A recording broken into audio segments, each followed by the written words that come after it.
Voici pourquoi si souvent on ne réussit pas à demeurer en Christ, à marcher comme Christ, à vivre d'une vie sainte en Christ. C'est faute de connaître le moyen que Dieu a préparé pour nous rendre la sainteté possible. C'est faute d'avoir la confiance, assurance que le Saint-Esprit vient réellement faire l'impossible en nous.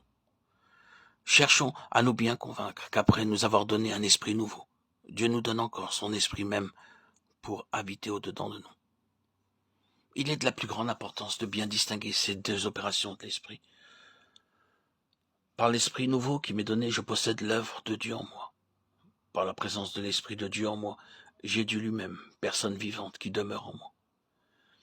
Qu'il est différent pour moi de recevoir d'un ami riche une maison dans laquelle je reste pauvre et faible, ou bien de voir cet ami riche venir habiter lui-même avec moi et subvenir à tout ce dont j'ai besoin. L'Esprit nous est envoyé pour construire le temple et pour l'habiter ensuite. Impossible d'habiter une maison avant qu'elle soit bâtie. Quand le Saint-Esprit bâtit son temple, c'est pour l'habiter lui-même. Il faut qu'il y ait accord entre la maison et celui qui l'occupe. Plus j'apprends à connaître le Saint-Esprit, plus aussi je m'incline avec respect et crainte devant lui abandonnant tout mon être pour qu'il s'en serve à son gré.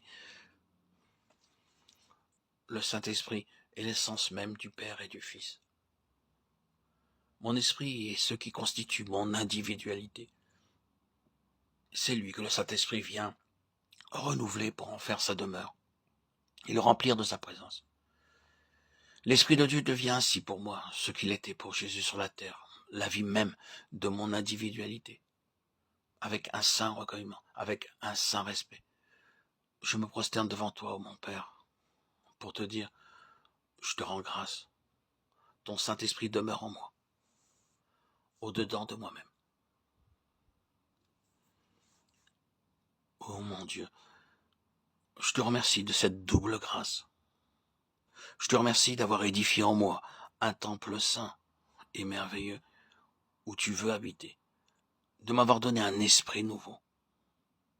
Je te remercie aussi de la présence encore plus merveilleuse de ton esprit divin que tu fais habiter en moi pour me révéler la présence du Père et du Fils. Ô mon Dieu, je te prie d'ouvrir mes yeux sur ce mystère de ton amour.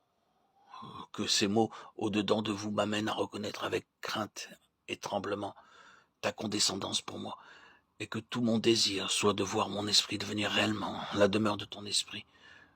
Que ces mots élèvent à toi mes regards avec la sainte confiance qui saisit tout ce que comprend ta promesse. Oh mon Père, je te remercie de ce que ton esprit demeure en moi, que sa présence se manifeste avec puissance en moi, en me donnant une communion vivante avec toi, en me faisant éprouver toujours plus sa vertu vivifiante, en renouvelant sans cesse en moi l'onction qui témoigne de sa présence et de celle de mon Sauveur glorifié. Daigne me faire marcher chaque jour avec le respect dû à sa présence, me faire réaliser tout ce qu'il veut opérer en moi. Amen. Je vous donnerai un cœur nouveau, et je mettrai en vous un esprit nouveau. Je mettrai mon esprit au-dedans de vous. Ézéchiel 36, 26, 27.